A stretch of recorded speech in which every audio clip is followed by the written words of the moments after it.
Good morning guys! Ngayon mag-strawberry milkshake tayo. So yan yung strawberry natin. Mga nasa 1/4 siguro yan. Tapos, yung tumbler or yung blender na pagbiblendan ko, yung milk niya is 700 ml. Yan. Nilinis lang natin yung strawberry. Tinanggal natin yung mga dahon niya. Tapos ilagyan natin siya ng milk. Fresh milk.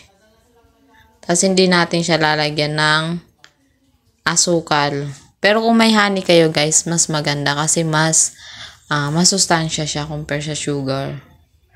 Ayan, strawberry shake tayo. Ayan, masarap siya guys. Yun nga lang matabang siya.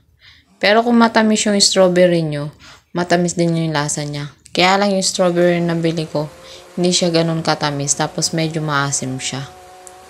Ayan, blend na natin siya. Mabilis lang yung gawin kaya tapos ano pa siya. Masustansya. Thank you guys sa laging panonood ng aking video. Sa mga nanonood po dyan, kung gusto nyong mabalikan ko kayo ng nood, mag-comment lang po kayo sa video. Tapos yung i-comment nyo kung ano po yung napanood nyo lang.